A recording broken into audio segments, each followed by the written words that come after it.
उम्मीदवार इस्लाम पार्टी के हैं और उनके लिए आज मैं वोट मांगने के लिए वार्ड नंबर 20 का मैं आज शुरुआत की।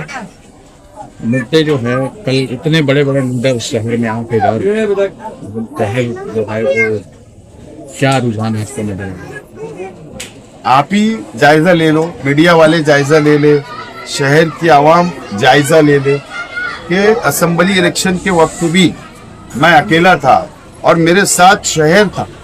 शहर के गरीब, शहर के मजदूर, शहर के बुनकर, शहर की आवाम, माँ बहनें सब मेरे साथ खड़ी थी। वही ये मेरी ताकत थी।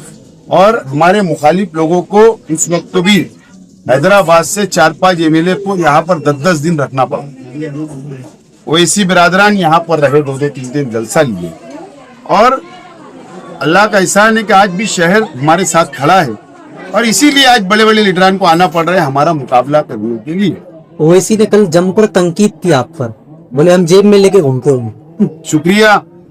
हैदराबाद से आके मेरे पे तंकीद करना, इसका मतलब मेरी ताकत का अंदाजा उनको है। सही और उसको जाके बोल देना उधर ही उन्होंने जो है नंबर लगते, नंबर 43 नंबर लगते हैं, 43 वोट लगती है। मैंने इसीलिए कहा ना कि आप पहले शहर का जायजा ले लो, हर वार्ड का जायजा ले लो, उसके बाद 16 तारीख को दूध का दूध और पानी का पानी तो हो जाने वाला है। तो मेयर आपका बनेंगे इंशाअल्लाह। मैंने कहा ना कि हमको किसी की जरूरत महसूस नहीं। एमएलए साहब ने बुनकर मेयर बनाने की बात की थी। अब उनकी पार्टी का इंटरनल मामला है, वही जाने। बहरहाल मैं कल ही कहा हूँ कि हमारे 16 तारीख को जो नतीजे आएंगे, जो हमारे कारपोरेटर हजरात चुनकर आएंगे और हमारा पार्लियामेंट्री वोट सलाह मशूरा करने के बाद मेयर का उम्मीदवार निकले थे। कल उन्होंने ये भी कहा कि ये फिरका परस्त से ये खुद मिले हुए हैं। आज वर्ली में आज की न्यूज चल रही है, वर्ली में शिवसेना के साथ में शिवसेना के साथ में एक वार्ड के अंदर उन्होंने गठबंधन किया अधिकृत राइटिंग। उसके बाद अकोला के अंदर हुआ, उन्होंने वहां पे सदर बल्दिया आजिद के साथ मिलकर बना लिया। तो ये खुल चुका है मुल्कों के सामने, महाराष्ट्र के सामने पूरी तरीके से खुल चुका है कि बीजेपी की बी टीम एमआईएम है। अब उन्होंने हम पे तंकीद नहीं कर। मैं पहले आज भी बोल रहा हूँ, इंशाल्लाह मुझे शहर की आवाम पर से पूरी उम्मीद है। माहौल और वातावरण ये बता रहा है कि हमारे नंबर हमारे पास रहेंगे, हमको किसी के पास जाने की जरूरत महसूस नहीं है। आप जो मुद्दे लेकर चल रहे हैं एसआईआर का, जन्म दाखिले का, आपको लगता है कि उन मुद्दों पे से एमआईएम वाले भटका रहे आवाम को, आम आवाम को? ऐसा है कि ये मेरा शहर है और मैं यहाँ पैदा हुआ और यही मुझे मरना है और दफन भी यही होना है। तो मैं मेरे शहर को अगर बेदार कर रहा हूँ, कल की जो मुसीबत आने वाली है, तो मैं आज उनको बेदार कर रहा हूँ।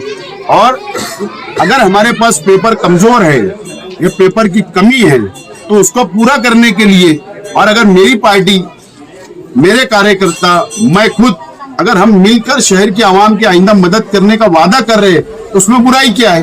अब ये सिर्फ मालेगांव में एसआईआर होने वाला इससे तो नहीं है, बिहार में हो चुका, बंगाल में चल रहा है, गुजरात में चल रहा है, 10 रियासतों में चल रहा है। ये तो पूरे मुल्क में होने वाली चीज है। ये ओवैसी साहब को और इन लोगों को समझना चाहिए कि ये जो कानून बीजेपी की हुकूमत ने काला कानून लाई, तो ये सिर्फ मुसलमानों को निशाना बनाने के लिए लाई है। और इसके लिए अगर मैं मेरे शहर को बेदार कर रहा हूँ, तो उनको इतनी तकलीफ क्यों हो रही है? जन्म दाखिला मामले में क्या वो टल गई। उसकी वजह है कि हमारे शहर के एमएलए साहब, ज्यादा नहीं बोलूं तो बेहतर है, बहरहाल उन्होंने एक पीआई दाखिल की और पीआई उन्होंने दाखिल किया कि ये तमाम ये सीआर को तलब कर दिया जाए। और यही वजह बनी कि कल सुनवाई नहीं हो पाई। अगर वो अव्वल डाल देते या बाद में डालते, तो शायद कल जमानत मंजूर हो जाती और हो सकता था कि 2-3 दिन में हमारे शहर के नौजवान जेल से बाहर आ जाते। लेकिन उनकी तारीख देख लेना, पीआई की दाखिल की गई परसों के दिन सुबह। ऐसा है कि नाकाम हो चुके हैं और नाकामी छुपाने के लिए एक सादा वकील को लगा देना, किसी भी वकील पर टीआई डाल देना और यहाँ पर मीडिया के सामने पेपर खोल के बताना, ये तो आंख में धूल झोंकने की तरह है ये शहर की आवाम।